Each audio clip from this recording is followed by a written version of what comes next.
దేవుని మహా ఉన్నతమైన ప్రేమను బట్టి మనమందరము మరొకసారి దేవుని సన్నిధిలో కూడి ప్రభుని ఆరాధించుటకు, ప్రభుని గణపరచుటకు దేవుడు మనకు అనుగ్రహించిన ఈ మంచి అవకాశాన్ని బట్టి మనం ప్రభుని ఎంతగానో స్తుతించవలసిన వారమై ఉంటున్నాం. దేవుని వాక్యములోనికి మనము వెళ్ళటానికి ముందుగా చిన్న ప్రార్థన చేసుకుందాం. పరిశుద్ధుడవైన తండ్రి, కృపగలిగిన ప్రేమ కలిగిన మా దేవ, మీకు వందనాలు చెల్లిస్తూ ఉన్నాము. ఈ రాత్రికాల సమయంలో మరొకసారి మీ సన్నిధానములోనికి వచ్చి ఈ రీతిగా మిమ్మలను స్తుతించుటకు, ఘనపరచుటకు, మిమ్మలను ఆరాధించుటకు మీరు మాకిచ్చిన ఈ మంచి అవకాశాన్ని బట్టి మీకు స్తోత్రాలు చెల్లిస్తూ ఉన్నాం. నీ వాక్యము దగ్గరకు వస్తున్నాము తండ్రి. నీ వాక్యములో ఉన్నటువంటి విషయాలను మేము ధ్యానిస్తున్నప్పుడు నీ వాక్యపు లోతును ఎరిగి మీ సన్నిధిలో ప్రభా మేము నమ్మకస్తులుగా, యథార్థవంతులుగా నీకు అంకితమై బ్రతుకుటకు సహాయము చేయండి.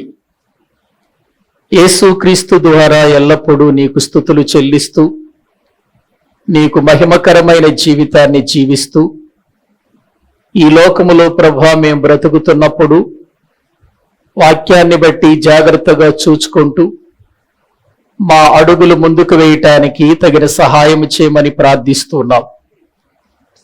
ఈ రాత్రి సమయములో నీ వాక్యాన్ని బోధిస్తున్న నాకు, వినుచున్న ప్రజలకు కావలసిన ఆధ్యాత్మికమైనటువంటి స్థితిని కలిగించి నీ పరిశుద్ధాత్మ సహాయము, నడిపింపు అనుగ్రహించి నీ మాటలుగా బోధించగలుగునట్లు నాకు సహాయము చేయండి. నీ మాటలలో ఉన్న పరమార్థము మాకు తెలియపరచబడుతున్నప్పుడు దాన్ని మేము సాత్వికముతో అంగీకరించి వాటి ప్రకారము నడుచుకున్నట్లుగా మమ్మల్ని సిద్ధపరచమని మీ చేతులకు మమ్మలను మేము అప్పగించుకొనొచ్చు యేసుక్రీస్తు ప్రభువు పేరట ప్రార్థించి స్తుతించి వేడుకుంటున్నాము తండ్రి. ఆమేన్. మంచిది. ప్రభునందు ప్రియమైనటువంటి దేవుని బిడ్డలారా, దైవ గ్రంథంలో నుండి మనము సామెతల గ్రంథము 8వ అధ్యాయము 19వ వచనాన్ని మనము చదువుకుందాం. బైబిల్ గ్రంథాన్ని తెరచి అందరూ సామెతల గ్రంథము 8వ అధ్యాయము 19వ వచనాన్ని చదువుకుందాం. చదవండి. మేలిమి బంగారు కంటెను, అపరంజి కంటెను, నా వలన కలుగు ఫలము మంచిది, ప్రశస్తమైన వెండి కంటే నా వలన కలుగు వచ్చుబడి దొడ్డది. చాలండి. ప్రియులారా, జ్ఞానము మాట్లాడుతున్న మాటలు మనము తెలుసుకుంటున్నాం. జ్ఞానము అనేది మనము ఎంతగా ప్రేమిస్తామో, జ్ఞానాన్ని మనము ఎంతగా వెతుకుతామో దానిని బట్టి వచ్చేటువంటి లాభాలేంటో, దాని వలన వచ్చేటువంటి మనకు కలిగేటువంటి ఫలితమేంటో మనము గత కొన్ని నెలల నుండి ధ్యానం చేస్తూ వస్తూ ఉన్నాం. ఎందుకంటే ఈ 8వ అధ్యాయములో జ్ఞానము అనే మాట మనకు కనబడుతుంది. ఎందుకంటే జ్ఞానము అనగానే మన మనసులోనికి రావలసింది లోక సంబంధమైన పుస్తకాల వలన వచ్చే జ్ఞానం కాదు. పర సంబంధమైన, పరలోకము నుండి దిగి వచ్చిన యేసుక్రీస్తు అనే జ్ఞానం అనేటువంటిది మనకు జ్ఞాపకం రావాలి. ఈ 8వ అధ్యాయం అంతా కూడా జ్ఞానానికి సంబంధించిన విషయాలే వ్రాయబడినట్లుగా మనము చూస్తూ ఉన్నాం. ఈ జ్ఞానము ఎవరు వెతుకుతారో, ఎవరు సంపాదించుకుంటారో, ఎవరు ఈ జ్ఞానం మీద మనసు పెడతారో, ఎవరు ఈ జ్ఞానం కావాలని కోరుకుంటారో, ఎవరు ఈ జ్ఞానము కొరకు ప్రయాసపడతారో వారి జీవితాలు ఎలా ఉంటాయి, వారు ఏం పొందుకుంటారనే విషయాలు ఇందులో వ్రాయబడినట్లుగా మనము చూస్తున్నాం. మనం చదువుకున్నటువంటి భాగంలో మేలిమి బంగారు కంటెను అపరంజి కంటెను నా వలన కలుగు ఫలము గొప్పది లేక మంచిది అని చెప్పినట్లుగా మనము చూస్తున్నాం. ఇక్కడ జ్ఞానానికి సంబంధించినటువంటిది ప్రియులారా మనము పొందుకోవటానికి దాన్ని దేంతో పోలుస్తున్నాడు అనంటే మేలిమి బంగారు అపరంజి అనే రెండు మరి వాటితో పోలుస్తున్నట్లుగా మనము చూస్తున్నాం. మేలిమి బంగారు అపరంజి కంటే అన్నాడు. మేలిమి బంగారం నిజంగా ఎంత విలువైనదో మనకు తెలుసు. బంగారమే విలువైనది, బంగారములో శ్రేష్టమైనది, చాలా విలువైనది ఏంటంటే మేలిమి బంగారము అని వాక్యంలో మనము చూస్తున్నాం. మేలిమి బంగారము అనేటువంటిది దొరకటం అరుదు, అది కూడా చాలా విలువైనది అని మనము గుర్తించాలి. వాస్తవానికి మనం ఏదైనా బంగారం కొనుక్కుంటే ఆ బంగారం చాలా విలువైందిగా చూస్తాం. ఎందుకంటే బంగారం విలువైంది కాబట్టి. విలువైనటువంటి ఈ బంగారాన్ని చూసుకొని నేను అంత బంగారం కొనుక్కున్నాను, ఎంత బంగారం కొనుక్కున్నాను, నాకు అంత బంగారం ఉంది, ఇంత బంగారం ఉందని చాలా గొప్పగా చెప్పుకుంటాం. ఎందుకంటే అది విలువైంది గనుక. కానీ మేలిమి బంగారు అన్నాడు ఇక్కడ. మేలిమి బంగారు అని అన్నాడు. మేలిమి బంగారు కంటేను అపరంజి కంటేను నా వలన కలుగు ఫలము మంచిది అని చెప్పినట్లుగా ఇక్కడ వ్రాయబడిన మాటను మనం చదువుకున్నాం కదా, జ్ఞాపకం చేసుకోండి ప్రియులారా. అంటే ఇప్పుడు మేలిమి బంగారమే విలువైంది అని అంటే, అపరంజే చాలా శక్తివంతమైనది అని అంటే, దానికంటే వచ్చేటువంటి ఒక ఫలం ఉంది. అది దేని వలన కలుగుతుందంటే జ్ఞానము వలన కలిగే ఫలము, అది మంచిది అని అన్నాడు. ఒక్కసారి మనము ఈ విషయాలు ఆలోచన చేయాలి. వాస్తవానికి బైబిల్ గ్రంథంలో మేలిమి బంగారు ఈ విషయాన్ని మనము ఆలోచన చేస్తే ప్రియులారా, ధనవంతుల దగ్గర ఈ మేలిమి బంగారము ఉండేది. ధనవంతులు ఈ బంగారాన్ని ఉపయోగించేవారు. అంత మాత్రమే కాదు, ప్రత్యక్షపు గుడారాన్ని దేవుడు మోషేతో కట్టమని చెప్పినప్పుడు ప్రత్యక్షపు గుడారములో ఉన్న మందస్సము గాని, మందస్సానికి సంబంధించినటువంటి వస్తువులు గాని దేనితో ప్రియులర పొదిగించమన్నాడో తెలుసా? మేలిమి బంగారుతో పొదిగించమన్నాడు. కొన్నిసార్లు కొన్ని వచనాలు చూద్దాం రండి. బైబిల్లో నిర్గమాకాండము 25వ అధ్యాయము, నిర్గమాకాండము 25వ అధ్యాయము 11వ వచనము నుండి చదువుకుందాం.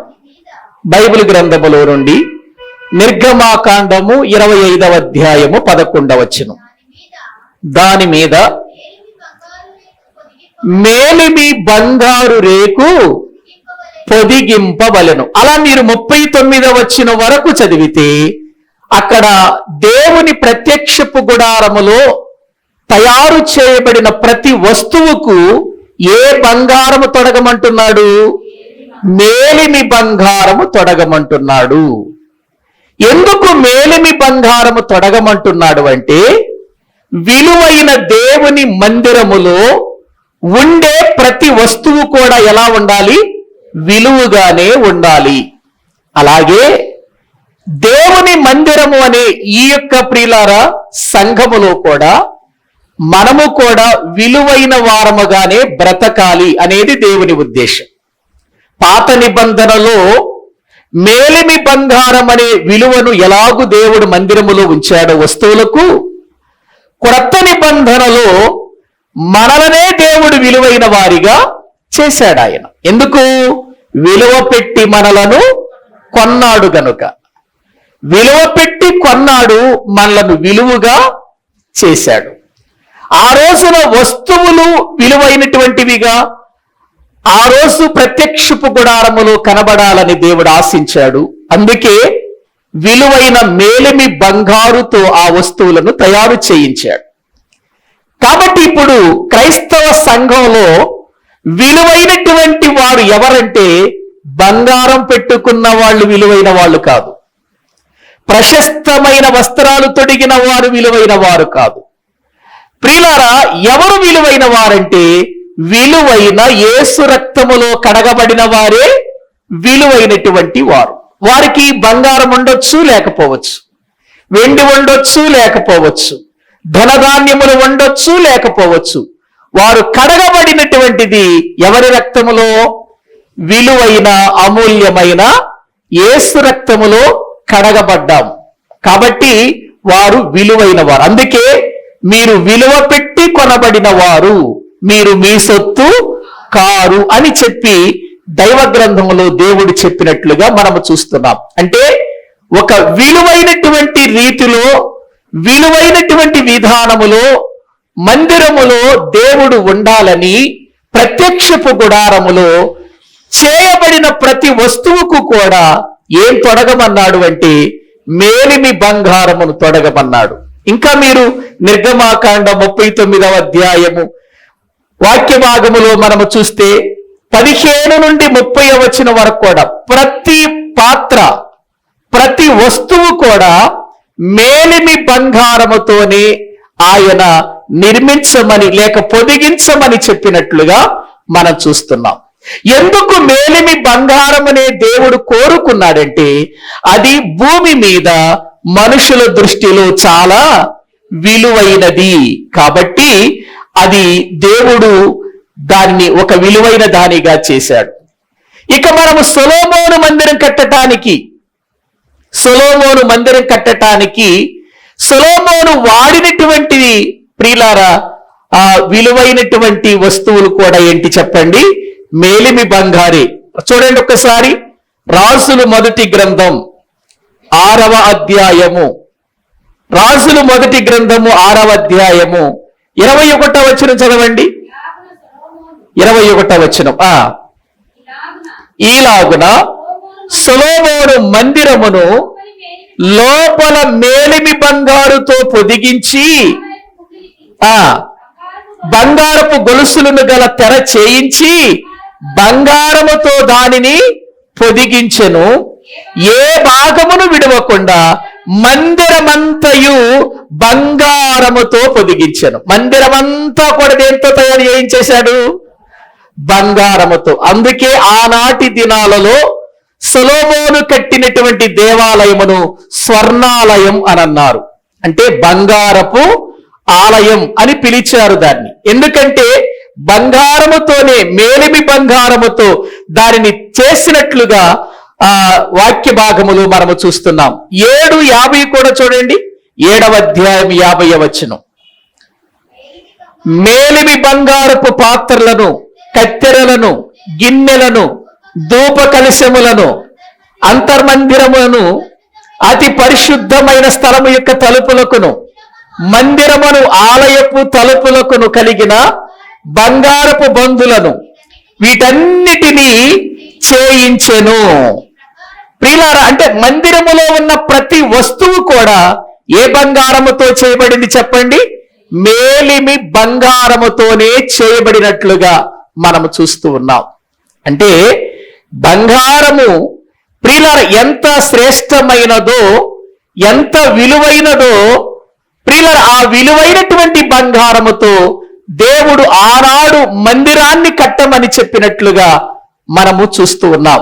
ఎందుకంటే విలువైంది గనుక, మందిరములో ప్రతి వస్తువు విలువైందిగా ఉండాలి గనుక దేవుడు మేలిమి బంగారుతోనే ప్రతి వస్తువును చేసినట్లుగా మనము చూస్తున్నాం. అంటే ఎందుకు నేను ఈ విషయాలు చెబుతున్నానంటే బంగారానికి విలువ ఎంతుందో, మేలిమి బంగారము ఎంత గొప్పదో ఆనాటి దినాలలో మనము ప్రియుల జ్ఞాపకం చేసుకుంటే చాలా విలువైనటువంటిదిగా అది పరిగణించబడినట్లుగా మనం చూస్తున్నాం. ఆనాటి నుంచి నేటి వరకు కూడా మేలిమి బంగారానికి విలువ పెరిగిందా తగ్గిందా? ఏమండి? బంగారము యొక్క విలువ తగ్గుతూ పెరగొచ్చేమో, కానీ మేలిమి బంగారము యొక్క విలువ, దాని విలువ ప్రియులారా విలువగా ఉన్నతమైనటువంటి రీతిలో అది ఉంటుంది అనే విషయాన్ని మనము గుర్తించాలి. ఒకవేళ ప్రియులారా అది ప్రియులారా దాని యొక్క రేటు తగ్గిన దాని విలువ మాత్రం పోదు. మేలిమి బంగారం అనగానే అమ్మో మేలిమి బంగారంతో చేశారా దీన్ని, మేలిమి బంగారం కొనుక్కున్నారా, మేలిమి బంగారంతో చేయబడిందా ఈ వస్తువు అని దాన్ని ఒక గొప్పగా చెప్పుకుంటాం ప్రియులారా. అంటే అంత విలువైనటువంటిదిగా మేలిమి బంగారము ఉన్నట్లుగా ఆనాటికి నేటికి కూడా అది ఒక ఉన్నతమైన స్థితిలో ఉన్నట్లుగా మనము చూస్తూ ఉంటున్నాం. ఇక ఆ తర్వాత మనము చూస్తే అపరంజి కంటేను అని అన్నాడు. చూడండి వాక్య భాగములో సామెతల గ్రంథము 8వ అధ్యాయం 19వ వచనములో మేలిమి బంగారు కంటేను అపరంజి కంటేను అని అన్నాడు. అపరంజి అంటే ఏంటి?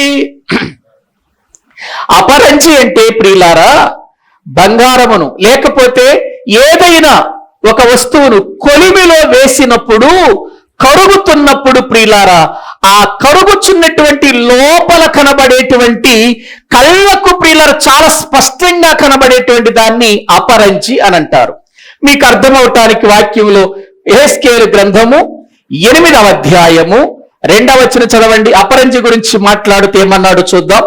యెహెజ్కేలు గ్రంథము 8వ అధ్యాయము 2వ వచనాన్ని మనము చదువుకుందాం. అంతటా నేను చూడగా అగ్నిని పోలిన ఆకారము నాకు కనబడెను. నడుము మొదలుకొని దిగువకు అగ్నిమయమైనట్టుగాను, నడుము మొదలుకొని పైకి తేజోమయమైనట్టుగాను ఆ కరుగుచున్న అపరంజి అయినట్టుగాను ఆయన నాకు కనబడెను. కరుగుచున్న అపరంజి అని అన్నాడు. మీరు ఎప్పుడైనా బాయిలర్ దగ్గరికి వెళ్ళారా? బాయిలర్ దగ్గరికి వెళ్ళారు ఎప్పుడైనా? ఫ్యాక్టరీస్ దగ్గర, మన పాల ఫ్యాక్టరీ దగ్గర కూడా బాయిలర్ ఉంటదండి. ఆ బాయిలర్ దగ్గరికి వెళ్ళినప్పుడు లోపల వాళ్ళు బొగ్గేస్తూ ఉంటారు. లోపల బొగ్గేస్తూ ఉన్నప్పుడు ఆ లోపల బొగ్గు ప్రియులర మండుతూ ఉన్నప్పుడు, అగ్నిమయముగా ఉన్నప్పుడు, అగ్నితో అది మండుతూ ఉన్నప్పుడు ఒకవేళ మనం అది గనుక చూస్తే ఎలా కనబడుతుంది చెప్పండి? లోపలది మన కళ్ళతో దాన్ని ఏం చేయలేం, మనం చూడలేం. ఎందుకు? కరిగిపోతున్నట్టుగా లోపల చాలా స్పష్టమైనటువంటి విధానంలో ప్రియులారా మన కళ్ళకు అది ఒక వింతలాగా కనిపిస్తుంది అన్నమాట. అందులో ఎటువంటి ప్రియుల కల్మషం అనేటువంటిది కనపడదు. అపరంజి వంటి ఆ విధానం ప్రియులారా ఇక్కడ మనకు తెలియచేస్తున్నట్లుగా మనం చూస్తున్నాం. అపరంజి కంటే కూడా చాలా శ్రేష్టమైనది. దాని గురించి చెప్పుకోవటానికి ప్రియులారా మాటలు చాలనంత విధానములో ఉంటుంది అది. అందుకే దేవుడు ప్రియులారా అనేక సార్లు ఆయన దర్శనమిస్తూ యోహాను గారికి కూడా ఎలా కనిపించాడో తెలుసా? ఒకసారి ప్రకటన గ్రంథం చూడండి. ప్రకటన గ్రంథం వాక్య భాగములో 1వ అధ్యాయము 15వ వచనాన్ని మనము చదువుకుంటే, ప్రకటన గ్రంథం 1వ అధ్యాయము 15వ వచనాన్ని చదువుకుందాం. ఆయన పాదములు కొలిమిలో పుటము వేయబడి మెరుగుచున్న అపరంజితో సమానమై ఉండెను. ఆయన పాదములు కొలిమిలో ఏం చేయబడుతున్నట్టుగా ఉన్నాయి? పుటము వేయబడుతున్నటువంటి అపరంజి, మెరుస్తున్నటువంటి అపరంజితో అపరంజి మయమైనట్లుగా ఉన్నట్లుగా దైవ గ్రంథంలో మనము చూస్తుంటున్నాం. అంటే ప్రియమైనటువంటి దేవుని బిడ్డలారా, అది కరుగుతున్నప్పుడు ఏం జరుగుతుంది అనంటే దాని లోపల ఉన్న మస్తంతా కూడా ఏమైపోతుంది? తొలగిపోతుంది. శ్రేష్టమైనదిగా కనబడుతుంది, పవిత్రమైనటువంటిదిగా మార్చబడుతుంది. అది ఇక్కడ తెలియచేస్తున్నాడు. లోకములో మనుషుల యొక్క జీవితాలలో మనుషులు అనుకున్నటువంటి విధానములో, మనుషులు ఆలోచించినటువంటి విధానములో కాదు. దేవుని యొక్క జ్ఞానము మేలిమి బంగారు కంటేను అపరంజి కంటేను ప్రియులారా దాని ఫలము ఎటువంటిది అన్నాడు? మంచిది అని చెప్పినట్లుగా లేఖనాల్లో మనము చూస్తున్నాం. ఇక ఆ తర్వాత చాలా దాని తర్వాత వాస్తవానికి మేలిమి బంగారము కంటే కొంచెం విలువ తక్కువ ప్రియులారా అపరంజి కంటే కొంచెం విలువ తక్కువది వెండి, ప్రశస్తమైన వెండి అన్నాడు. అంటే వీటన్నిటితో పోలుస్తున్నాడు. చూడండి, వీటన్నిటితో పోలుస్తూ వీటన్నిటికంటే కూడా శ్రేష్టమైనది, మనము కోరుకోగలిగింది, మనము మన యొక్క రాబడిగా చేసుకోవలసింది, మనము ఫలము పొందవలసింది ఏంటంటే జ్ఞానం అని అన్నాడు. అంటే ప్రియులారా, ఒక ప్రక్కన బంగారం పెట్టి, మరో ప్రక్క అపరంజిని పెట్టి, మరో ప్రక్క వెండిని పెట్టి, మరో ప్రక్కన జ్ఞానాన్ని పెడితే ఈ మూడిటిని తేలగొట్టేస్తుందండి జ్ఞానం. అంత గొప్పది. బంగారం చూడగానే మనకు ఆశ కలుగుతుంది, ప్రియులార వెండిని చూడగానే మనకు ఆశ కలుగుతుంది, అపరంజిని చూడగానే మనకు ఆశ కలుగుతుంది. కానీ వీటన్నిటికంటే మించింది ఏదంటున్నాడు చెప్పండి? జ్ఞానం అని అంటున్నాడు. మరి మన జీవితాలలో ఎప్పుడైనా సరే ఈ జ్ఞానము యొక్క విలువను తెలుసుకొని దానికోసం ప్రయాసపడుతున్నామా? దాని వలన వచ్చేటువంటి రాబడి చాలా గొప్పదన్నాడు, వచ్చుబడి గొప్పది అని అన్నాడు, దొడ్డది అది మంచిది అని అన్నాడు. మంచిది. దేవుని జ్ఞానము వలన మనకు కలిగే ప్రియులారా రాబడి చాలా ఉన్నతమైనటువంటిది. అందుకే ప్రియమైనటువంటి దేవుని బిడ్డలారా, బైబిల్ గ్రంథములో ఒక మాట అన్నాడు భక్తుడైన దావీదు. కీర్తనల గ్రంథం, బైబిల్ గ్రంథములో ప్రియులారా మనము చూడగలిగితే 19వ అధ్యాయము 10వ వచనం చదవండి. కీర్తనల గ్రంథము 19వ అధ్యాయము 10వ వచనాన్ని మనము చదువుకుందాం. విస్తారమైన మేలిమి బంగారు కంటెను ఏది కోరదగిందట? బంగారమా, లేకపోతే మేలిమి బంగారమా, లేకపోతే దేవుని యొక్క ధర్మశాస్త్రమా? ఏది కోరుకునేదట? కోరాలనుకుంటే ఏది కోరుకోవాలట? మనం నిజంగా కోరుకుంటామా చెప్పండి? ఒక ప్రక్క బంగారం పెట్టి, మరో ప్రక్క మేలిమి బంగారం పెట్టి, మరో ప్రక్క దేవుని జ్ఞానం పెడితే ఏం కోరుకుంటాం మనం? బంగారాన్ని కోరుకుంటాం మనం. కానీ ఇక్కడ దావీదు అంటున్నాడు, మీ దృష్టిలో బంగారము, మేలిమి బంగారము విలువైందని మీరు అనుకుంటున్నారేమో. ఒక వ్యక్తి జీవితములో, ఒక క్రైస్తవ జీవితములో, ఒక దేవుని బిడ్డగా మనము కోరుకోవలసిందేమైనా ఉందంటే అవి దేవుని న్యాయ విధులే అంటాడు, అవి ధర్మశాస్త్రమే అంటాడు. ఎందుకు? ప్రియమైన దేవుని పిల్లల పైన అంటాడు చూడండి, వాక్యములో 7వ వచనము నుండి చదవండి. 7వ వచనము నుండి మనం చదివితే, యెహోవా నియమించిన ధర్మశాస్త్రము యథార్థమైనది, అది ప్రాణమును ఏం చేస్తుందన్నాడు? తెప్పరిల్ల చేస్తుంది అని అన్నాడు. ఏంటది ప్రాణాన్ని తెప్పరిల్ల చేసేది? దేవుని ధర్మశాస్త్రం, అంటే దేవుని వాక్యం. దేవుని వాక్యము మనిషి ప్రాణమును ఏం చేస్తుందట? తెప్పరిల్ల చేస్తుందట. ఇప్పుడు నేను మిమ్మల్ని ఒక ప్రశ్న వేస్తాను, మీరు చెప్పాలి. ఒక మనిషి చావు బ్రతుకుల మధ్యలో ఉన్నాడు, ప్రియులారా కోమాలోనికి వెళ్ళిపోయాడు. 1 కిలో బంగారం తల దగ్గర పెడితే అతని ప్రాణం తెప్పరిల్లుతుందా? మేలిమి బంగారం తీసుకొచ్చి అతని మంచం దగ్గర పెట్టి, బాబు మేలిమి బంగారం తీసుకొచ్చాను, ఇదిగో నీ ప్రక్కన పెట్టాను అని అతనికి చెబితే అతని ప్రాణము తెప్పరిల్లుతుందా? లేదండి. ప్రియమైన దేవుని పిల్లలారా, ధర్మశాస్త్రం, దేవుని మాట మానవ జీవితాన్ని తెప్పరిల్ల చేస్తుంది. అందుకే నీ వాక్యము నన్ను బ్రతికించెను, నా బాధలో అదే నాకు నెమ్మది కలిగించెను అని అంటారు. అంటే ఒక మనిషిని బ్రతికించేది, ఒక మనిషిని తెప్పరిల్ల చేసేది దేవుని మాట. అందుకే ఆ మాట బంగారము కంటేను, మేలిమి బంగారము కంటే కూడా ప్రియులార కోరదగినది అని వాక్యంలో మనము చూస్తున్నాం. ఇంకా ఆ తర్వాత మనము చూస్తే అక్కడ వాక్యంలో ప్రియులారా వ్రాయబడిన మాట చూడండి, 8వ వచనం. యెహోవా ఉపదేశములు నిర్దోషమైనవి, అవి హృదయమును ఏం చేస్తాయట? సంతోష పెడతాయట, ఆనందాన్ని కలిగిస్తాయి. ఏమండి, కొన్నిసార్లు డబ్బున్న మనిషి ఆనందపడలేడు, ఆస్తులున్న మనిషి సంతోషపడలేడు. కానీ ప్రియులారా దేవుని యొక్క సన్నిధిలో దేవుని యొక్క ఉపదేశములు మనిషికి ఎంత ఆనందాన్ని కలిగిస్తాయంటే, ఎంత సంతోషాన్ని కలిగిస్తాయంటే చెప్పలేనంత ఆనందం. అందుకే దావీదంటాడు, ప్రభువా నీవు వారి ధాన్య ద్రాక్షరసములు విస్తరించిన నాటి సంతోషము కంటే అధికమైనటువంటి సంతోషం నా హృదయములో పుట్టించావయ్యా, అది నీ ఆత్మ వలన నాకు కలిగిన ఆనందం అని అంటాడు. నీ రక్షణ ఆనందం అని అంటాడు బైబిల్ గ్రంథంలో.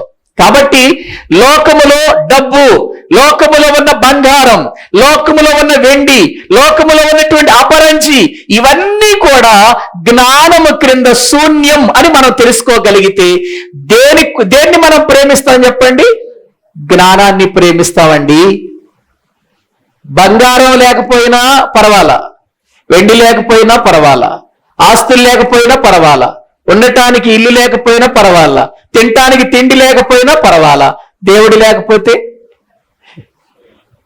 జ్ఞానం లేకపోతే ఏంటి మన పరిస్థితి ఆలోచించారా? ఇవేమీ లేకపోయినా పర్వాలేదు, దేవుడు తప్పనిసరిగా ప్రతి వ్యక్తి జీవితంలో ఉండాలి. జ్ఞానం ప్రతి వారి యొక్క జీవితంలో ఉండాలి ప్రియుల. ఇది ఉండి అవి లేకపోయినా పర్వాలేదు, అవి ఉండి దేవుడు లేకపోతే మాత్రం చాలా ప్రమాదం. అందుకే ప్రియులారా, ఒక మనిషి యొక్క జీవితంలో హృదయాన్ని ఆనందపరిచేది ఏదైనా ఉందంటే అది దేవుని యొక్క వాక్యమేనని వాక్యంలో మనము చూస్తున్నాం ప్రియులారా. ఇక ఆ తర్వాత మనము చూస్తే, ఇప్పుడు చదవండి మళ్ళీ 10వ వచనం చదవండి. అవి బంగారు కంటెను, విస్తారమైన మేలిమి బంగారు కంటెను, కోరదగినవి తేనె కంటెను, జుంటె తేనె ధారల కంటెను మధురమైనవి, వాటి వలన నీ సేవకుడు హెచ్చరిక నందును, వాటిని కైకొనుట వలన గొప్ప లాభం ఉంది అని అన్నాడు. చూసారా ఏమండి? వాక్యంలో మనం చూస్తున్నాం, వాటి వలన నీ సేవకుడు ఏం పొందుతాడు? హెచ్చరిక పొందుతాడు. వాటిని గైకొనుట వలన గొప్ప లాభము అని అన్నాడు. వేటిని గైకొనుట వలన? దేవుని వాక్యమును, లేక ధర్మశాస్త్రమును, లేక ఆయన న్యాయ విధులను, లేక ఆయన కట్టడలను మనము గైకొనుట వలన ప్రియులారా హెచ్చరిక ఉందండి మనకు. హెచ్చరిక అంత మాత్రమే కాదు, హెచ్చరిక మాత్రమే కాదు, లాభముంది అని అన్నాడు. నిజమండి, దేవుని వాక్యం విషయంలోనండి మనం సరైనటువంటి అవగాహన కలిగి వాక్యం మీద పూర్తిగా మనసు పెడితే నిజంగా ఈ లోకములో దేవుని మాటలతో ఏవి సాటి రావు, సాటి కావు. అది అనుభవంతో ప్రియులను చెప్పేటువంటి వారికే అది తెలుస్తుంది. అందుకే అంటాడు, సామెతల గ్రంథంలో మనం చదువుకున్నటువంటి ప్రియులార భాగాన్ని మనం చూస్తే 3వ అధ్యాయము 14వ వచనం చదవండి. 3:14 వెండి సంపాదించుట కంటే అపరంజి సంపాదించుట కంటే జ్ఞాన లాభము నొందుట మేలు. ఏమి సంపాదించుట కంటే? వెండి సంపాదించుట కంటే ప్రభువుని సంపాదించుకోవటం, అంటే జ్ఞానాన్ని సంపాదించుకోవటం మేలు అని అన్నాడు. చూడండి, మేలా కాదా? దేవుని సంపాదించుకోవటం మేలా కాదండి? మేలండి. ఆశాబందికి అంటాడు, ప్రభువా ఆకాశమందు నీవు నాకుండగా ఈ లోకములో ఏది నాకు అక్కరా లేదు అన్నాడు. ఎందుకన్నాడు? ఆయన ఉంటే అన్ని ఉన్నట్టే. ఆయన ఉంటే అన్ని ప్రియులారా. మనమే అసలు ఆయన విడిచిపెడుతున్నాము, అవి ఇవి కోరుకుంటున్నాం మనం. మీకు ఒక విషయం చెప్పనా? ఒకసారి ఒక రాజుగారు వారి ప్రియులార ప్రాంతాలలో ఎవరెవరు పేదవాళ్ళు ఉన్నారో ఒకసారి అంతా కూడా ఎంక్వైరీ చేయండి అని అన్నాడు. అప్పుడు సేవకులందరూ కూడా వెళ్ళిపోయి ఎంక్వైరీ చేశారు. చేస్తే చాలా మంది పేదవాళ్ళు, ఆ పేదవాళ్ళల్లో మరీ కటికమైన పేదవాళ్ళు ఎవరో చూడమన్నాడు. చూశాడు. అలా చూస్తే కొంతమంది ప్రియులార తేలారు. వాళ్ళందరినీ ఒక్కొక్కరిని పిలిచి వారికి సహాయపడాలి అని అనుకున్నాడు ఈ రాజుగారు. పాపం నా దేశంలో పేదవాళ్లుగా వీళ్ళు బ్రతుకుతున్నారు, ఎలాగైనా సరే వీళ్ళకి నేను సహాయం చేయాలి అనుకొని వారిని పిలిచి అన్నాడు, మీకేం కావాలో మీకు ఇష్టమైంది కోరుకోండి, నేను ఇచ్చేస్తాను అని అన్నాడు. ఒకడు వచ్చాడు, అయ్యా నాకు ఇల్లు లేదు, నాకు ఇల్లు కావాలి అని అన్నాడు. ఓకే, వాడికి ఇల్లు శాంక్షన్ చేసేయండి అని అన్నాడు, ఇల్లు కట్టించేశాడు. మరొకడు వచ్చాడు, అయ్యా నాకు పిల్లలు 4 ఉన్నారు, వారికి పెళ్లిళ్ళు చేయటానికి నా దగ్గర ఏ స్తోమత లేదు, కాబట్టి మీరు సహాయం చేయండి అన్నాడు. సరే, ఆ 4 పిల్లలకు మంచి పిల్లలను చూడండి, బ్రహ్మాండంగా గ్రాండ్ గా వివాహాలు జరిపించండి, ఎంత ఖర్చు అయితే అంత ఖర్చు పెట్టేసేయండి అన్నాడు. చాలా గ్రాండ్ గా వివాహాలు జరిపించేశారు. మరొకడు వచ్చాడు, అయ్యా నాకు వ్యవసాయం అంటే చాలా ఇష్టం, నాకు 1 ఎకరం పొలం ఉంటే నేను చక్కగా దాన్ని సాగు చేసుకొని సంతోషంగా బ్రతుకుతానన్నాడు. ఎకరం ఏంటి, వాడికి 5 ఎకరాలు ఇచ్చేసేయండి అని వాడికి 5 ఎకరాలు ఇచ్చేశాడు. ఇలా వచ్చిన ప్రతి ఒక్కడు కూడా ఏదో ఒకటి కోరుకుంటున్నాడు. రాజుగారు కాదనకుండా అందరికీ సహాయం చేస్తున్నాడు. చివరికి ఒక చాలా పేదవాడు ఆఖరిగా వచ్చాడు. వాడు చాలా దీనంగా వచ్చాడు రాజుగారి దగ్గరికి. చెప్పురా, నీకేం కావాలి నాయన అని అడిగితే వాడన్నాడు, రాజా వారానికి ఒక్కసారి నువ్వు మా ఇంటికి రావాలన్నాడు రాజుగారితో. రాజా వారానికి ఒక్కసారి నువ్వు మా ఇంటికి రావాలి అని అన్నాడు. ఇప్పుడు రాజుగారు ప్రియులారా వాడి ఇంటికి వెళ్ళాలి అని అంటే ఇప్పుడు రాజుగారి రథం వెళ్ళటానికి ఆ ఇంటికి ఏం కావాలి, మార్గం కావాలి కదా. కాబట్టి ఇప్పుడు ఏం చేశారంటే రాజుగారు వారానికి ఒక్కసారి వెళ్ళాలి, సంవత్సరానికి ఒకసారి, లేకపోతే ఒక్కసారి వచ్చి ఆగిపోవటం కాదు, వారానికి ఒక్కసారి రమ్మన్నాడు. కాబట్టి ఇప్పుడు వాడింటికి ఒక పెద్ద రోడ్డు వేశారు. ఇప్పుడు రాజుగారు పూరి గుడిసెలో ఉంటాడా? పూరి గుడిసెలో ఉంటాడు రాజుగారు? ఉండడు కదా. అందుకని రాజుగారికి అవసరమైనటువంటి విధానంలో ఒక పెద్ద బిల్డింగ్ కట్టించేశారు అక్కడ. దాని లోపల కావలసిన సామాగ్రి, దాని లోపల రాజుగారు భోజనం చేయటానికి కావలసినటువంటి విధానం. ప్రియులారిక వారం రాజుగారు ఆ ఇంటికి వెళ్ళటం, వాడితో కూడా కలిసి భోజనం చేయటం రావటం, వారం వెళ్ళటం, భోజనం చేయటం రావటం. ఇప్పుడు వాడి విలువ ఎంత పెరిగిపోయింది ఒకసారి ఆలోచించండి మీరు. పొలం కావాలనుకోడు, పొలం ఇచ్చేసాడు, అయిపోయింది. నా పిల్లలకు పెళ్లిళ్ళు కావాలి అన్న వాళ్ళకి పెళ్లిళ్ళు చేసేసాడు, వాళ్ళ పని అయిపోయింది. ఆ ఇల్లు కావాలనుకో ఇల్లు కట్టించేసాడు, వెళ్ళిపోయాడు. అయ్యా నీవు వారానికి ఒక్కసారి నా ఇంటికి వచ్చి నాతో భోజనం చేయాలి, ఒక్కటే కోరుకున్నాడు వాడు. ఇల్లు కోరుకోలేదు, పొలం కోరుకోలేదు, ఆస్తులు కోరుకోలేదు, అది కావాలి ఇది కావాలని కోరుకోలేదు, రాజుగారినే కోరుకున్నాడు. ఇప్పుడు ఆ ఇంట్లో ఏ కోరుకుంటా చెప్పండి? రాజుగారినే కోరుకున్నాడు. అదే ప్రియులారా, వెండి కంటే, బంగారము కంటే, లోకములో ఉన్న ధనధాన్యముల కంటే దేవుని కలిగి ఉంటే నీకన్నీ ఉన్నట్టే. అంతకంటే మన జీవితంలో ఏం కావాలి? అందుకే ఇక్కడ ఏమంటున్నాడు వాక్యంలో మనం చదువుకున్నాం, వెండి సంపాదించుట కంటే ప్రియులారా జ్ఞానము సంపాదించుట మేలు అని చెప్పినట్లుగా వాక్యంలో మనము చూస్తున్నాం. ఎందుకంటే దానికంటే కూడా శ్రేష్టమైనవి దేవుని మాటలని దైవ గ్రంథంలో మనము చూస్తున్నాం. మరొక మాట చూస్తారా? కీర్తనల గ్రంథములో 119వ కీర్తన 127వ వచనం చూడండి. 119వ కీర్తన 127వ వచనాన్ని మనము చదువుకుందాం. బంగారు కంటెను అపరంజి కంటెను నీ ఆజ్ఞలు నాకు ప్రియముగా ఉన్నవి. ఏమండి, దేనికంటే ఏది ప్రియంగా ఉందట ఇక్కడ భక్తునికి? బంగారము కంటే అపరంజి కంటే కూడా ఏది ప్రియంగా ఉందట? దేవుని మాటలు, దేవుని ఆజ్ఞలు అతనికి ఇష్టంగా ఉన్నాయట.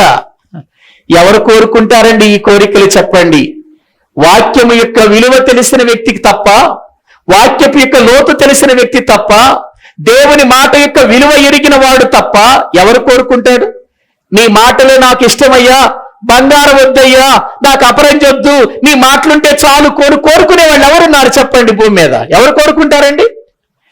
మనం ఎప్పుడు చూసినా బంగారం కావాలి, వెండి కావాలి, వెలగల ప్రియులార వస్తువులు కావాలి, ఇవి కోరుకుంటాం. కానీ దేవుని జ్ఞానం కావాలి, దేవుని మాటలు కావాలి, యథార్థమైన మాటలు కావాలి, ఆయన కట్టడలు కావాలి, ఆయన శాసనములు కావాలి, ఆయన న్యాయ విధులు కావాలని ఎవరు ఇష్టపడతారు?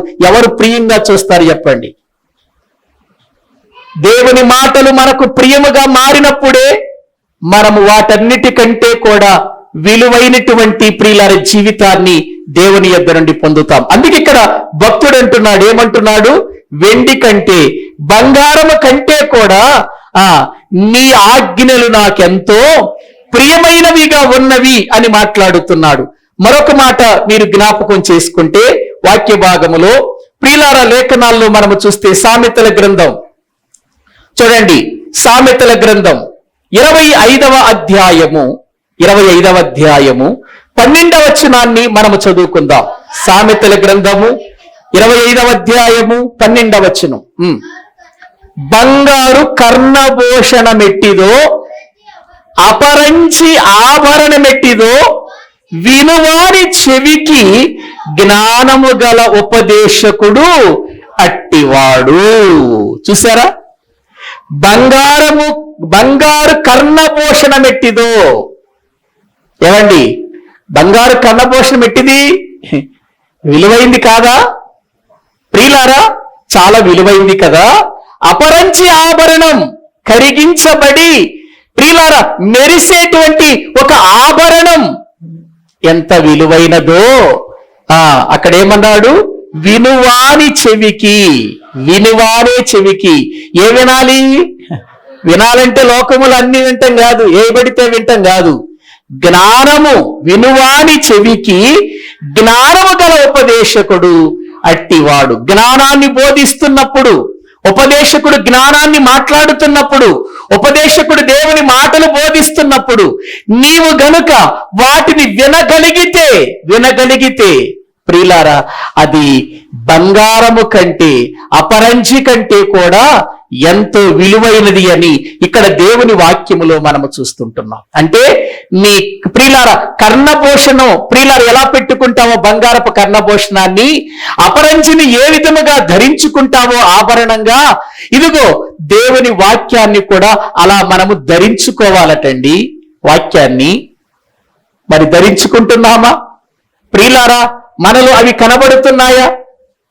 మనం ఎప్పుడైనా ఒక మంచి ప్రియులారా గొలుసుకుంటే అందరూ చూసారా లేదా అన్ని బయట వేసుకునే చూపిస్తాం అందరికి అది కదా. ఏదైనా ఒక వస్తువు కొన్నామంటే ఏమండి చేతికి ఉంగరం పెట్టుకుంటుంటే పద్దాకా ఈ చెయ్యే చూపిస్తామంటాం. ఎందుకు? నా ఉంగరం చూసారా లేదా, నా ఉంగరం చూసారా, కొనుక్కున్నారు అన్నట్టుగా. గొలుసు ప్రియులారా కొనుక్కున్నామంటే అది బయటికేసి అందరూ చూసి అడగాలి. ఏమని? ఈ గొలుసు ఎక్కడ కొన్నావమ్మా, చాలా బాగుంది అని అడగాలి. అడిగేదాకా వాళ్ళ చుట్టే తిరుగుతూ ఉంటాం మనం.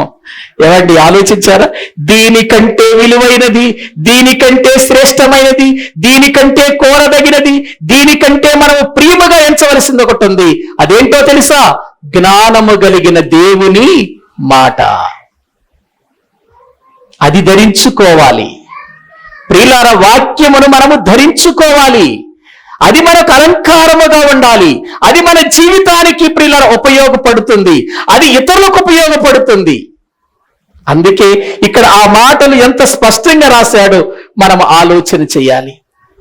ఒకవేళ ప్రియమైన దేవుని పిల్లలారా మనకి ఏదైనా ఉగ్రత వచ్చింది, ప్రమాదకరమైన పరిస్థితి వచ్చింది, ఈ వెండి గాని ఈ బంగారం గాని మనల్ని ఏమైనా కాపాడుతుందా అనంటే లేదనే బైబిల్ చెబుతుంది. ఒక్కసారి చూడండి, జకరియా గ్రంథము 1వ అధ్యాయము. జకరియా గ్రంథము బైబిల్ గ్రంథములో 1వ అధ్యాయము 18వ వచనము నుండి చదవండి. 18వ వచనము నుండి.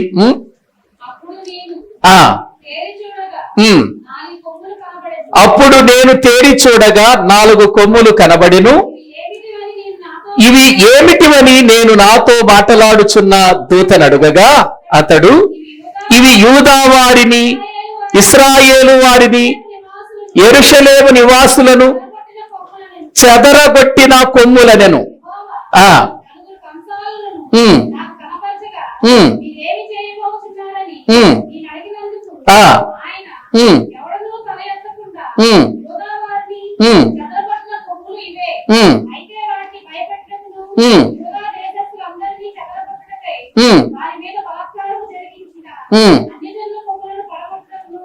వచ్చిన కదమ్మా. అక్కడ ఒక మాట ఉంటుంది, యెహోవా ఉగ్రత దినమున క్షమించండి, చదవండి. అదేది జెఫన్యా 1:18 చదవండి. యెహోవా ఉగ్రత దినమున తమ వెండి బంగారములు వారిని తప్పింపలేక పోవును. చూసారా, వాక్యంలో మనం చూస్తున్నాం, యెహోవా ఉగ్రత దినము. యెహోవా ఉగ్రత దినమున ఏం తప్పించదట వాళ్ళని?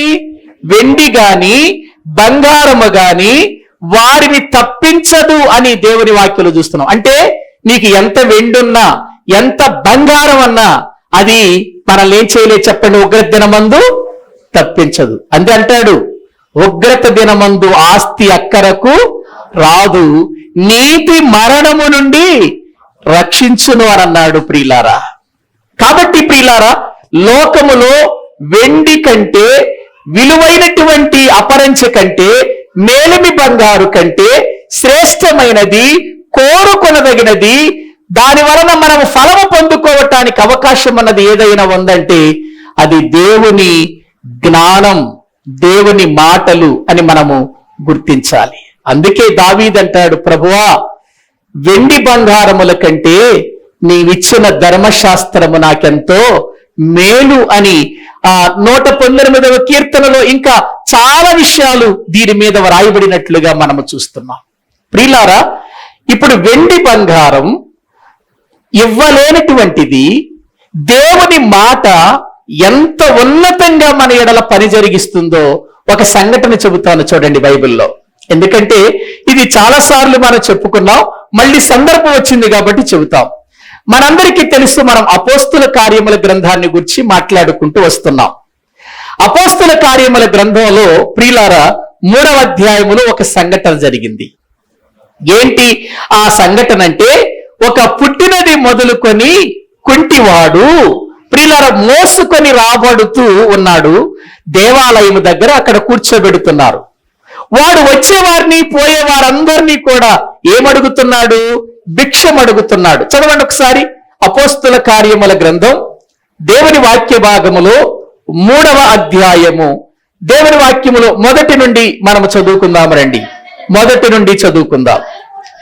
పగలు 3 గంటలకు ప్రార్థనా కాలమున పేతురును యోహానును దేవాలయమునకు ఎక్కి వెళ్ళుచుండగా పుట్టినది మొదలుకొని కుంటివాడైన ఒక మనుషుడు మోసికొని పోబడుచుండెను.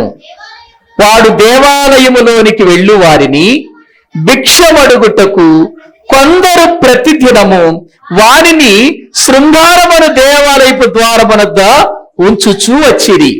పేతురును యోహానును దేవాలయములో ప్రవేశింపబోనప్పుడు వాడు చూచి భిక్షమడుగగా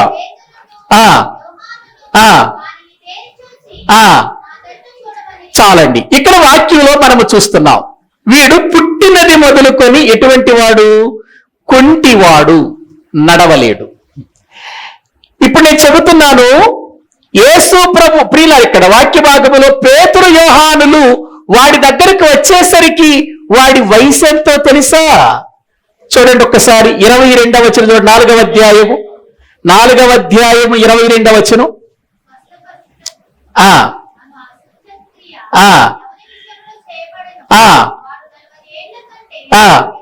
ఎక్కువ వయసు గలవాడు.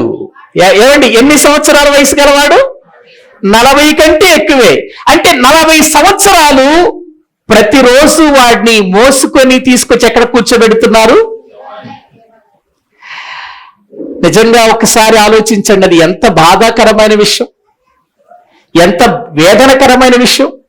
సరే, వాడుకు 15 సంవత్సరాలు వచ్చే వరకు లేక 20 సంవత్సరాలు వచ్చే వరకు ఎక్కడో ఉన్నాడనుకోండి, ఆ తర్వాత అతని పరిస్థితి దారుణమైపోయింది అనుకోండి. ఒకవేళ 20 సంవత్సరాలే వేసుకుందాం, 20 సంవత్సరాలు ప్రతిరోజు తీసుకుని వచ్చి వాడిని దేవాలయం దగ్గర కూర్చోబెడుతున్నారు. ఆ దేవాలయం దగ్గర కూర్చొని వాడు ప్రియుల అటు ఇటు వెళ్లే వారిని అడుక్కుంటూ భిక్షం అడుగుతూ జీవితాన్ని గడుపుతున్నాడు. 40 సంవత్సరాలు దాటిపోయినాయి వాడికి. వాడి పరిస్థితి ఎలా ఉంటుందో ఆలోచించండి. 40 సంవత్సరాలు దాటిపోయినాయి, వాడి విధానం ఎలా ఉంటుంది, వాడి ఆలోచనలు ఎలా ఉంటాయి, వాడి తలంపులు ఎలా ఉంటాయి? ఎందుకంటే వీడు దినదినము పెరుగుతున్నప్పుడు మోసుకొచ్చే వారికి భారమా కాదా? భారమే కదండి. వాడు పెరుగుతున్న కొలది ప్రియులారా మంచి యవన కాలంలో నుండి వాడు పెరుగుతున్న కొలది బరువు ఎక్కువైపోతాడు, మొయ్యటం చాలా కష్టం. కొన్నిసార్లు ఎవరు తీసుకెళ్తారా నిన్ను, తీసుకెళ్ళి అక్కడ ఎవరు కూర్చోబెడతారు రోజు అని అనేక మంది వాడిని నిందించవచ్చు, అవమానపరచొచ్చు. ప్రియులారా, వాడక్కడికి వెళ్ళి అక్కడ కూర్చొని భిక్షం అడుగుతూ ఉన్నాడు.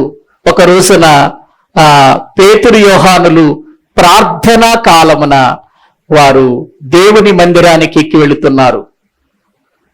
ఎక్కి వెళుతూ ఉన్నప్పుడు వీడు వారి వైపు చూచి నాకేమైనా దొరుకుతుందేమో, వీళ్ళ వలన ఏదైనా నాకు వస్తుందేమో అని ఆశించి ప్రియులార ఎదురు చూస్తూ వాళ్ళని భిక్షం అడిగాడు.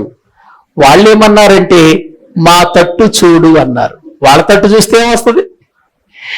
వీడేమనుకున్నాడు, మా తట్టు చూడు అని వీళ్ళు ఎంతగా చెబుతున్నారంటే ఏదో గొప్పదే దొరుకుతుంది అనుకున్నాడు. వీడు ఏదో గొప్పదే దొరుకుతుంది అనుకున్నాడు. ఎంత గొప్పది దొరుకుతుంది అనుకున్నాడంటే వెండి బంగారాలు ఏమైనా ఇస్తారేమో అనుకున్నాడు. ఎందుకంటే వాళ్ళ విధానం చూసేసరికి వాళ్ళు వెండి బంగారాలు ఇచ్చేటువంటి విధానంలోనే ఉన్నారు. కాబట్టి వెండి బంగారాలు దొరుకుతాయేమోనని ఎదురు చూస్తున్నాడు వాడు. అప్పుడు పేతురు గారు అన్నాడు, వెండి బంగారములు మా యొద్ద లేవు అన్నాడు. చూడండి, ఏవి లేవు? వెండి బంగారాలు మా యొద్ద లేవనగానే వాడు అనుకున్న మనసంతా ఏమైపోయింది?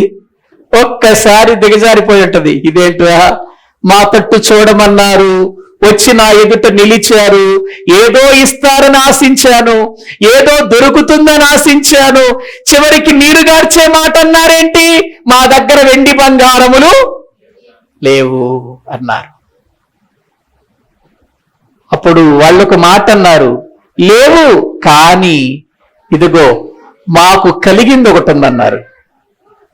మాకు కలిగింది ఒకటి ఉంది, అది ఇస్తున్నాం అని అన్నారు. ఆ కలిగిందేంటి? ఏం కలిగి ఉన్నారు వాళ్ళు? మాకు కలిగిందే నీకిచ్చుచున్నాము, లేచి యేసుక్రీస్తు నామమున నడిచి లేచి నడువు అని అన్నారు.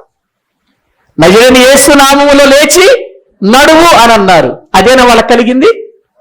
అదే మరి. అదేమన్నా ప్రియుల గొప్పదా? అదేమన్నా వెండి బంగారాల కంటే గొప్పదా? చాలా గొప్పది. లోకములో దేన్ని తీసుకొచ్చి ఆ నామము దగ్గర కూర్చోబెట్టిన సాటి రాదు, అంత గొప్పది. మాకు కలిగింది ఇస్తున్నాం, నజరేయుని యేసు నామమున లేచి నడువు అని అన్నారు. అంతేనండి, వాడు దిగ్గున లేచి నడిచి గంతులు వేస్తూ వారితో పాటు ఎక్కడికి వెళ్ళిపోయాడు చెప్పండి? దేవాలయములోనికి వెళ్ళినట్లుగా మనము చూస్తున్నాం.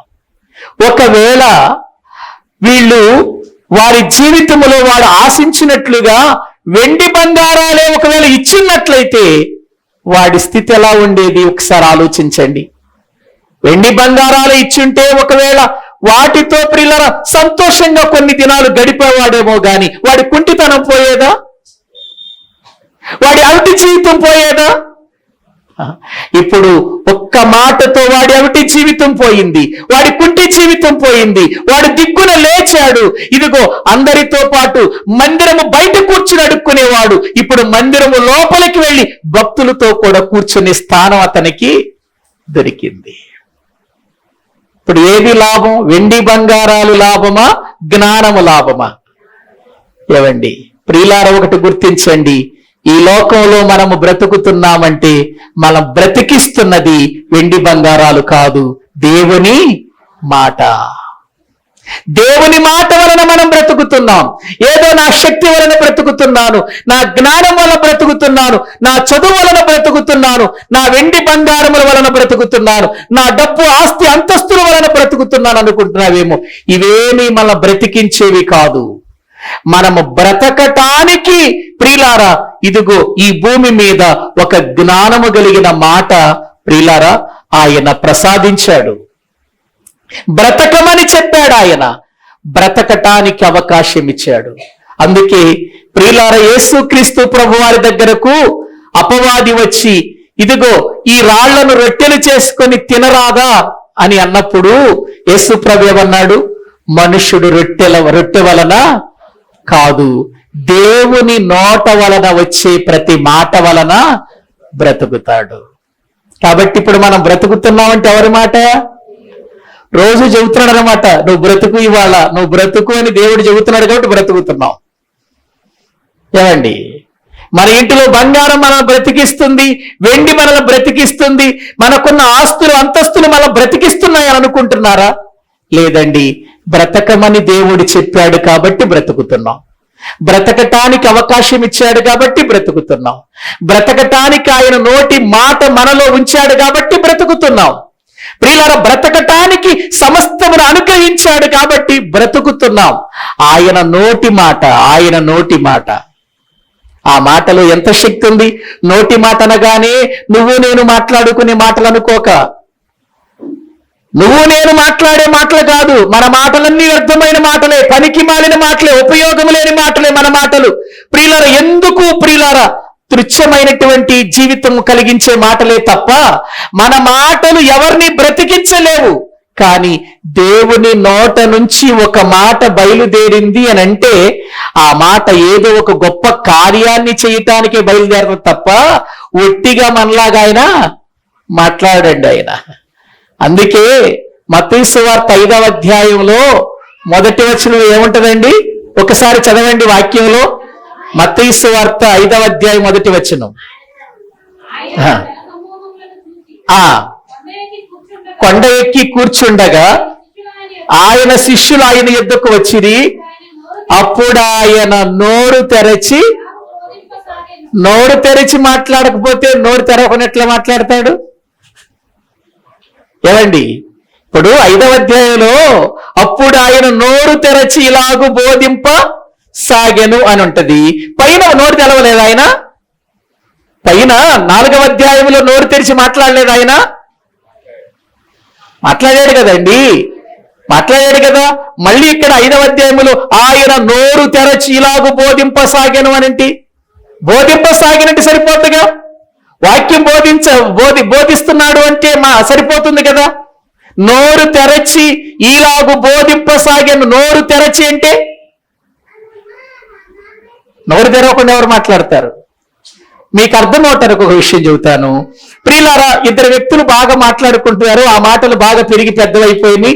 ఆ చివరికి పెద్ద గొడవ అయిపోయింది. ఎదుటి వ్యక్తి చాలా విపరీతంగా మాట్లాడుతున్నాడు, ఈ ఎదుటి వ్యక్తి కూడా మాట్లాడుతున్నాడు. కానీ ఆ వ్యక్తి మాట్లాడినంతగా ఈ వ్యక్తి మాట్లాడటం లేదు.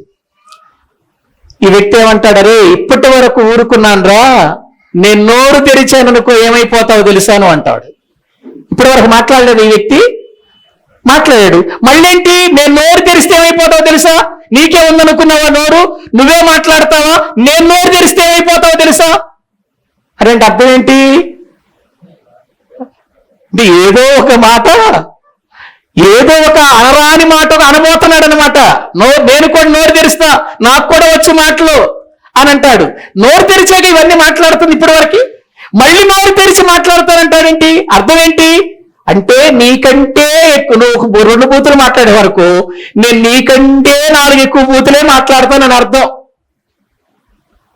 కదా. అది మన జీవితం, అది మన బ్రతుకు, అది మన నోటి నుండి వచ్చే మాటలు. కానీ దేవుడు నోరు తెరుస్తున్నాడు అంటే ఏదో ఒక అద్భుతమైన సంగతి చెప్పబోతున్నాడు.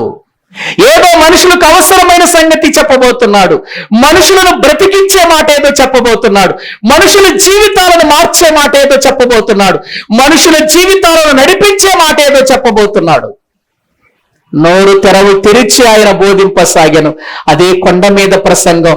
ఆ ప్రసంగంలో ఎన్ని మాటలు చెప్పాడో మనం ధ్యానం చేశాం కదండి. ఎన్ని మాటలు చెప్పాడు. కాబట్టి ప్రియులారా, దేవుని నోట నుండి వ్యర్థంగా మాట రాదు. వచ్చింది అంటే అది ఏదో ఒక అద్భుతం చేస్తుందంతే. ఆయన నోట నుండి మాట సామాన్యంగా ఆయన వ్యర్థంగా మాట్లాడడం మనకులాగా, సొల్లు కబుర్లు చెప్పడం మనకులాగా, సోది కబుర్లు చెప్పడం మనకులాగా, ముసలమ్మ ముచ్చట్లు చెప్పడం మనకులాగా, ఆయన నోరు తెరచి వచ్చిన ప్రతి మాటలో మనకు బ్రతుకుంది. ఆయన మాట్లాడే ప్రతి మాటలో మనకు జీవితం ఉంది. ఆయన మాట్లాడే ప్రతి మాటలో మనకు ఆయుష్ ఉంది. ఆయన మాట్లాడే ప్రతి మాటలో మనకు ఆరోగ్యం ఉంది. ఆయన మాట్లాడే ప్రతి మాటలో ఈ భూమి మీద బ్రతకటానికి మనకు అవకాశం ఉంది. ఆయన మాట అటువంటిది. అందుకే అది లోక సంబంధమైన జ్ఞానముతో కూడిన మాట కాదు. అది మన జీవితాలను బ్రతికించే మాట. అందుకే దాన్ని జ్ఞానముతో కూడిన మాట అన్నారు. జ్ఞానము అనే పేరు పెట్టారు ప్రియులారా దానికి. సొలొమోను పెట్టి ఏమంటున్నాడు? ఇప్పుడు రండి మళ్ళీ బైబిల్ గ్రంథంలో మనము చూస్తే ప్రియులారా, సామెతల గ్రంథంలో మనం చదువుకున్న వచన భాగాన్ని మనం చదువుకుందాం. మేలిమి బంగారు కంటెను అపరంజి కంటెను నా వలన కలుగు ఫలము మంచిది. నా వలన కలుగు ఫలం అన్నాడు. చూడండి, అంటే జ్ఞానము వలన కూడా ఏముంది చెప్పండి? ఫలం. ఫలం ఫలం ఉంది ప్రియులారా. ఫలము అనేటువంటిది ప్రియులారా దైవ గ్రంథంలో మనము చూస్తే ఎన్నో రకాలైనటువంటి ఫలాలు మనకు కనబడతాయి. కానీ దేవుని నోట నుండి వచ్చే మాట వలన కలిగే ఫలం అది మంచిది అన్నాడు. చూడండి, అక్కడ మంచిదేగా. ఏవండి, మీకు ఒక విషయాన్ని చెబుతాను. దేవుడు సృష్టిని చేసినప్పుడు నోట నుండి ప్రతి మాట పలికాడండి. పలకగానే పలికింది జరిగిందా? ప్రతిరోజు ఉదయకాలములో ఆదికాండం 1వ అధ్యాయం 1వ వచనం ప్రతిరోజు ఒక్కొక్క వచనం చెబుతున్నాను. వింటున్నారు? వాట్సాప్ లో వస్తుంది, అందరికి పంపిస్తున్నాను నేను. ఆదికాండం 1వ అధ్యాయం 1వ వచనము నుండి రోజుకొక వచనం దాన్ని పంపిస్తూ దాన్ని ప్రియులారా మీకు తెలియచేస్తూ ప్రార్థన చేస్తున్నాను. వినండి, వినకపోతే వినండి. ఉదయం 7 గంటలకల్లా మీ ఫోన్లోకి వచ్చేస్తుంది. ఏమండి, దేవుడు ఒక్కొక్కటి తన నోట నుండి పలికినటువంటి మాట ప్రకారం చేసి చేసి చేసి చివరికి వచ్చేసరికి ఆయన మంచిది మంచిది మంచిది మంచిది అనంటూ తాను చేసిన యావత్తు మంచిదని దేవుడు చూచెను అని ఉంటది. 1వ అధ్యాయం చివరి వచనంలో దేవుడు తాను చేసినది యావత్తు మంచిది. చదవండి ఒక్కసారి వచ్చిన. దేవుడు తాను చేసినది యావత్తును చూచినప్పుడు అది చాలా మంచిదిగా నుండెను. అంటే యావత్తు అంటే మొత్తం ఆయన ప్రారంభించిన నాటి నుండి ముగించేంత వరకు ఆయన నోట నుండి వచ్చిన ప్రతి మాట దేన్ని మంచిదాన్ని కలిగించిందా చెడ్డదాన్ని కలిగించిందా? అన్నీ మంచిదే కలిగించింది. అందుకే ఆయన జ్ఞానమే మంచిది, ఆయన ఫలమే మంచిది ప్రియులారా. ఆయన నోట నుండి వచ్చిన ప్రతి మాటలో కూడా మంచి ఫలమే దొరికింది తప్ప ఎక్కడ మనిషికి ఇది అనవసరం అనేది ఎక్కడనుందా? ఆయన తయారు చేసిన, ఆయన సృష్టించిన దానిలో లేదు కదండి. సమస్త యావత్తు మంచిది అని దేవుడు చేసినట్లుగా వాక్య భాగములో మనం చూస్తున్నాం. ఎందుకంటే ఆయన మాట అంత గొప్పదండి, అంత జ్ఞానం కలిగిన మాట అండి. ఆ జ్ఞానం కలిగిన మాటలే మనం వింటున్నామండి. వీటిని మనము తోసివేస్తున్నాం. కానీ ఈ మాటలు కనుక మనము అంగీకరిస్తే, ఈ మాటలు మన జీవితంలోనికి మనం ఆహ్వానిస్తే, ఈ మాటల ప్రకారం బ్రతకటానికి మన జీవితాన్ని అప్పగిస్తే అసలు మనకు వెండితో పని లేదు, బంగారంతో పని లేదు, అపరంజితో పని లేదు, లోక సంబంధమైనటువంటి వీటితో పని లేదండి. అదే మనము గుర్తించవలసిన విషయం. అక్కడ మరొక మాట అంటాడు, ప్రశస్తమైన వెండి కంటే నా వలన కలుగు వచ్చుబడి దొడ్డది అని అన్నాడు. వచ్చుబడి అంటే జ్ఞానము వలన మనకు రాబడి ఉందట.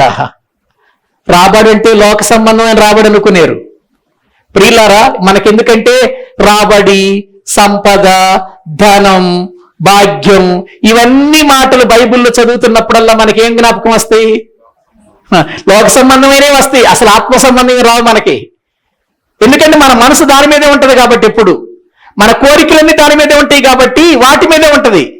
కాబట్టి ఇక్కడ రాబడి, జ్ఞానము వలన వచ్చేటువంటి రాబడి చాలా దొడ్డది ప్రియులారా, చాలా దొడ్డది. మంచిది, దొడ్డది అనే మాటలు అక్కడ వాడిన విధానము చూడండి, జ్ఞానం. ప్రియులారా, అందుకే ఇవన్నీ టోటల్ గా యేసుక్రీస్తులో కనబడుతూ ఏమన్నాడు బైబిల్ గ్రంథంలో? బుద్ధి జ్ఞానముల సర్వ సంపదలు ఆయన యందే ఏమై ఉన్నాయి చెప్పండి? గుప్తమై ఉన్నవి. ఇప్పుడు ఆయనే మనలో ఉంటే, ఆయనే మన జీవితంలో ఉంటే మనకు దేనికి కొదువ చెప్పండి? దేనికి కొదువండి? ప్రియమైనటువంటి దేవుని పిల్లలారా, అందుకే మనము ప్రతి విషయంలో కూడా మనము దేవుని మాట మీద ఆధారపడాలి తప్ప మనుషుల మీద కాదు. దావీదు తన జీవితంలో అదే నేర్చుకున్నాడు.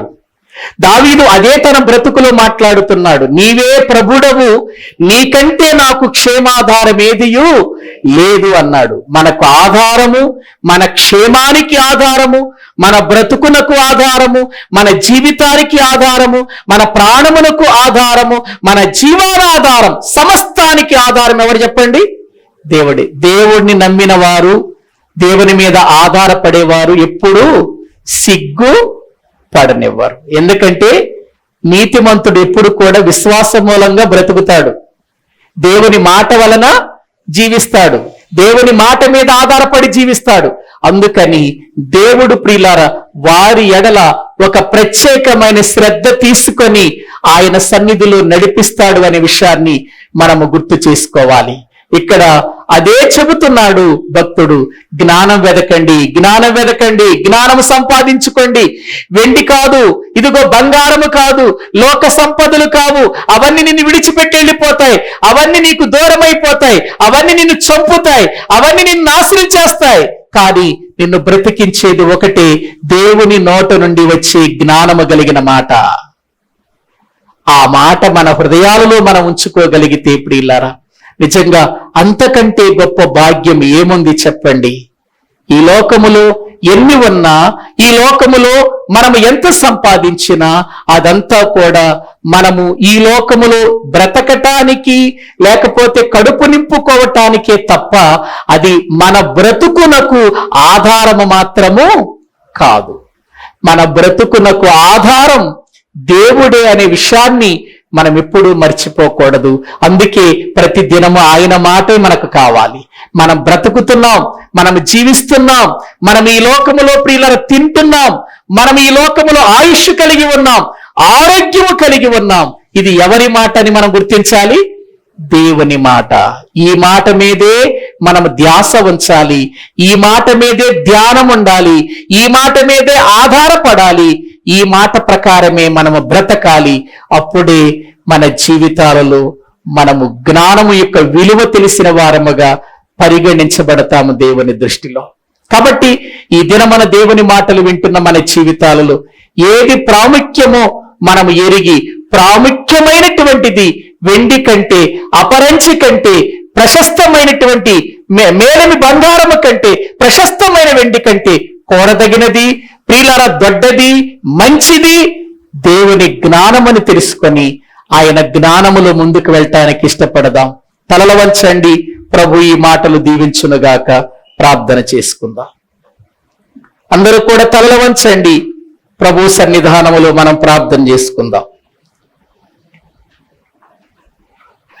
అందరము కూడా అవును, ఈరోజు మనము సజీవులుగా ఆయన మందిరములో కూర్చొని ఆయన మాటలు వింటున్నాము అంటే నిజంగా ప్రియులారా అది దేవుని జ్ఞానముతో కూడిన మాట. ఆయన మాట వలన మనం బ్రతుకుతున్నాం. దేవుడు మనల్ని బ్రతికిస్తున్నాడనే విషయాన్ని మర్చిపోవద్దు. మనల్ని ఎందుకు జీవింప చేస్తున్నాడో అది మర్చిపోవద్దు. ఆయన మాటలో జీవం ఉంది. ఆ జీవమే మనల్ని బ్రతికిస్తుంది. మన తెలివితేటలు కాదు, మన జ్ఞానం కాదు, మన ఐశ్వర్యం కాదు, మనకు లోక సంబంధమైన ఘనత కాదు. దేవుని యొక్క మాట వలన మనము బ్రతుకుతున్నాం. నిజంగా ఎంతగా దేవుడు తన కృపను అనుగ్రహించాడు. లోకానికి ఇది తెలియదు గాని క్రైస్తవుడిగా నీకు తెలియాలి ఈ విషయం. లోకం ఇది అర్థం చేసుకోలేదు గాని మనం అర్థం చేసుకోవాలి. ఇది మనం కూడా లోకస్తుల వలె బ్రతకూడదు. లోకస్తుల వారి ఆలోచనలు కలిగి ఉండకూడదు. మనము నిజంగా కలిగి ఉన్నటువంటి దేవుని మీద మన జీవితాలు ఆధారపడి ఉండాలి. మనము దేవుని కలిగినటువంటి రీతిలో జ్ఞానము అనేటువంటిదే మనకు ప్రాముఖ్యమైనదని మనము గుర్తించాలి. లోకములో ఎన్ని ఉన్నవి శూన్యం, ప్రియులవి వ్యర్థం. అవన్నీ ఒకనాడు మనల్ని విడిచిపెడతాయి, లేదా మనమైన వాటిని విడిచిపెట్టి వెళ్ళిపోవాలి.